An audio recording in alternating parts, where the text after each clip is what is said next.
mengetahui penyebabnya. Yang pertama, ada yang namanya ego.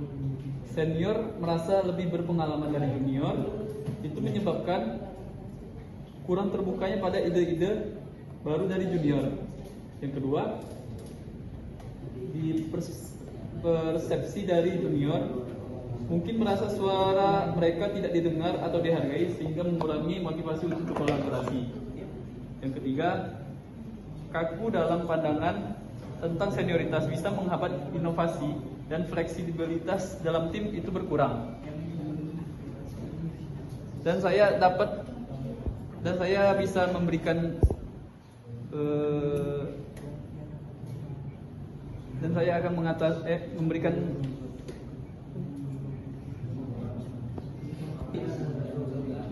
cara untuk mengatasi tersebut. Yang pertama, kita fokus pada keahlian, bukan senior, tapi keahlian dari seluruh tim itu, sehingga dapat berkolaborasi dalam membentuk suatu ide. Yang kedua, saling menghormati, menciptakan lingkungan di mana semua pendapat dapat dihargai. Dan yang terakhir, komunikasi yang terbuka. Senior memfasilitasi bagaimana komunikasi yang efektif untuk mengatasi perbedaan pendapat. Kesimpulannya, senior bisa menjadi aset jika dikelola dengan bijak. Namun, jika dibiarkan menguasai, maka akan menghambat pertumbuhan dalam sebuah tim. Sekian.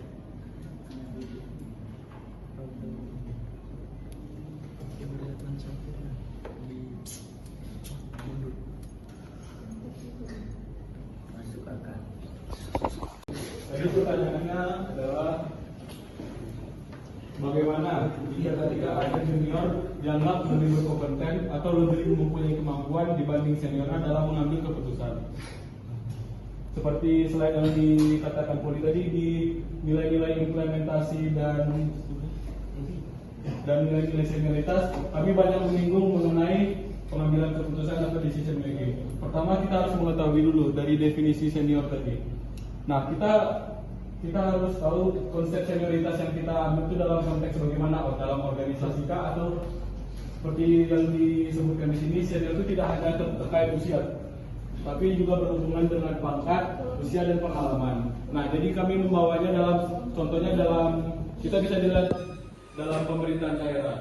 Mungkin ketika ingin membuat suatu keputusan, misalnya kepala daerah di suatu daerah ada permasalahan mengenai tentang sumber daya. Nah, tentunya kepala daerah ini tidak mengetahui secara persis teknis permasalahan yang terjadi di lapangan itu bagaimana, permasalahan yang dihadapi masyarakat itu bagaimana. Nah, kan ini secara pangkat kan tentunya kepala dinas ini masih berada di bawah kepala daerah. Nah, ketika hal tersebut terjadi, itulah gunanya bagaimana itu secara kepangkatan, bagaimana itu seorang pemimpin itu dia dapat empower atau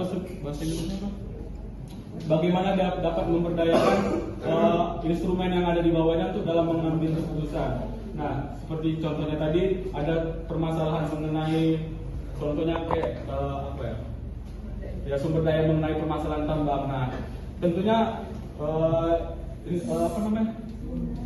bawahannya atau kepala dinas tadi lebih mengetahui bagaimana teknis untuk menyelesaikannya. Tapi ketika keputusan ingin dibuat, pastinya membutuhkan keputusan dari atasannya atau dari kepala daerah tersebut. Jadi begitu. Jadi tidak ada masalah ketika yang diperintah itu memiliki kompetensi lebih. Yang diperlukan adalah komunikasi dua arah yang baik terkait keputusan yang akan diambil.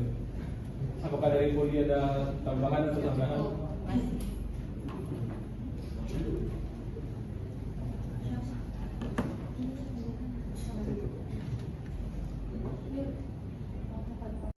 Saya akan menjawab pertanyaannya Alia.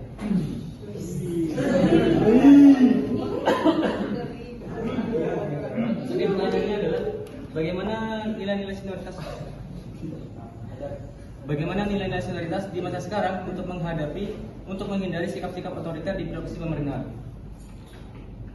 Senioritas di masa kini sebaiknya difokuskan pada aspek positif seperti penghargaan terhadap pengalaman, kompetensi, dan kearifan yang diperoleh dari lama bekerja.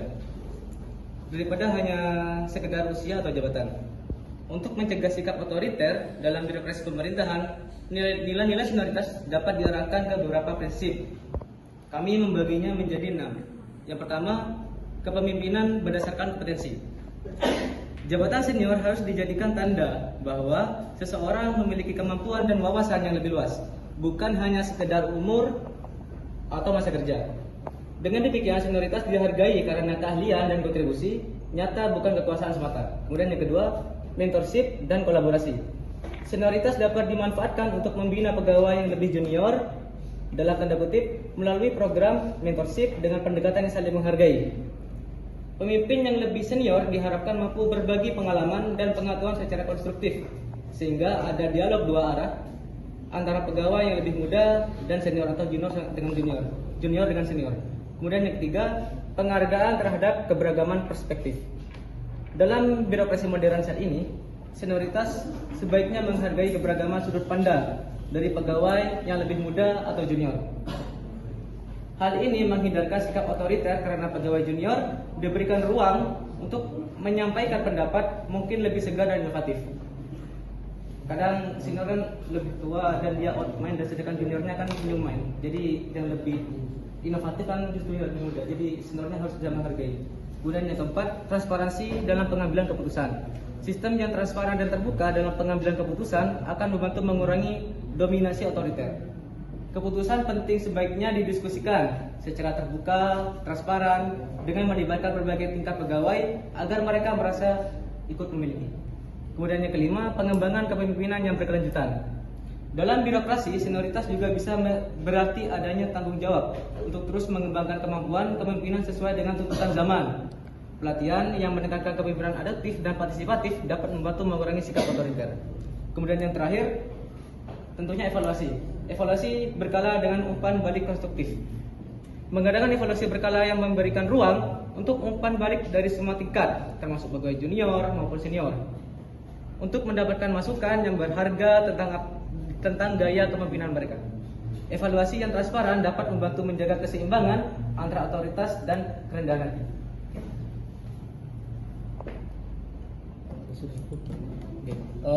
Mungkin itu saja yang bisa kami sampaikan. Kurang lebihnya kami mohon maaf. Wassalamualaikum warahmatullahi wabarakatuh.